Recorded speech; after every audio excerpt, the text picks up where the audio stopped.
Ben और Jerry greenfield Ben और Jerry's के फाउंडर हैं।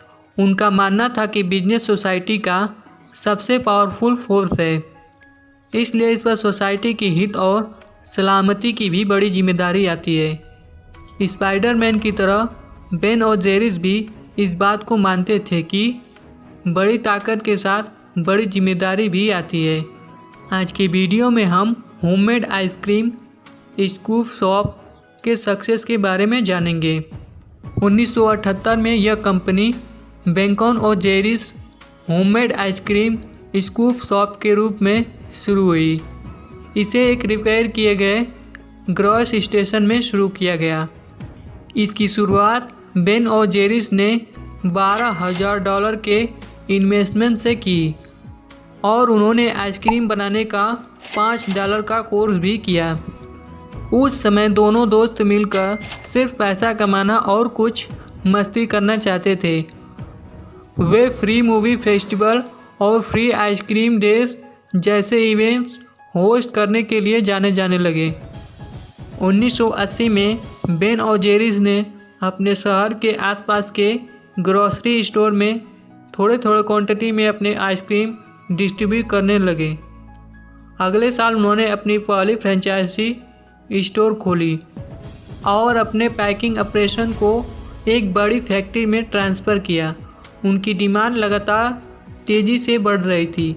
उसके अगले साल बेन इस बात से परेशान हो गए कि कंपनी बहुत सक्सेसफुल हो रही है।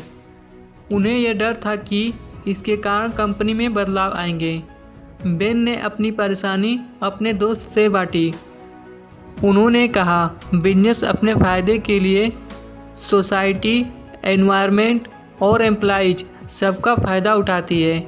बेन और जेरी ने डिसाइड किया कि वह यह कंपनी बेच देंगे और आगे बढ़ जाएंगे, लेकिन उनके दोस्त की सलाह ने उनका मन बदल दिया।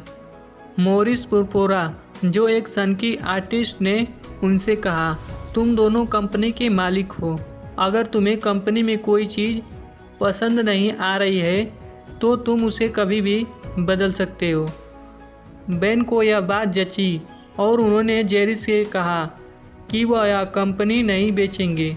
इसके बदले में उन्होंने केयरिंग कैपिटलिज्म नाम का कंसेप्ट अपनाने का मन बनाया।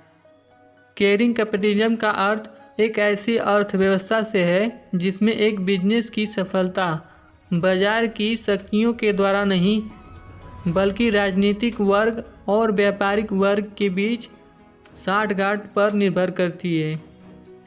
इसके बाद से बेन और जेरीज सिर्फ अपने लाजवाब आइसक्रीम और लोगों को अट्रैक्टिव करने के लिए दिलचस्प ऑफर देने के लिए मशहूर नहीं हुए, बल्कि केयरिंग कैपिटलिज्म उनका ट्रेडमार्क बन गया। इस कंपनी के केयरिंग कैपिटलिज्म का एक एग्जाम्पल है बेन और जेरीज फाउंडेशन, जिसकी शुरुआत 1985 में की गई थी। इस फाउंडेशन का मकसद था कम्युनिटी प्रोजेक्ट को फंड करना। हर साल कंपनी अपने एनुअल प्रॉफिट का 7.5% इस फंड में डालती है। हर साल $2 मिलियन से शुरू हुआ यह फाउंडेशन समय के साथ बढ़ रहा है। दूसरा एग्जाम्पल 1% फॉर पीस, यह भी एक नॉन प्रॉफिट ऑर्गेनाइजेशन है जो यूएस डिफेंस बजट का 1% पीस प्रोजेक्ट देने का एम करती है। इसके अलावा बेन और Jerry's American children's defence fund से भी जुड़े हुए हैं। कंपनी ने अपने डेयरी फार्मर्स को भी सब्सिडी दी है और फूड प्रोडक्ट्स में बायो एंजाइड ग्रोथ हार्मोन्स के इस्तेमाल के खिलाफ कैंपेन चलाया है। बेन और जेरीज अपने एम्प्लॉयज़ के साथ अच्छे व्यवहार के लिए भी जाने जाते हैं। सैलरी, बेनिफिट और ज़रूरतों या परेशानी पर एम्प्लॉयज़ की राय जानने के लिए कंपनी एम्प्लॉय वर्क लाइफ सर्वे करती है। इस सर्वे के रिजल्ट का इस्तेमाल मैनेजमेंट काम करने के माहौल को बेहतर बनाने के लिए करती है। साल 2000 में इस कंपनी को यूनिलीवर ने खरीद लिया। लेकिन बेन और जेरिस ने अभी भी केयरिंग कैपिटलिज्म के अपने वैल्यूज़ को संभाल कर रखा है। उनके कस्टमर और एम्प्लॉय पहले की तरह आज भी उतने ही सेटिस्फाइड हैं।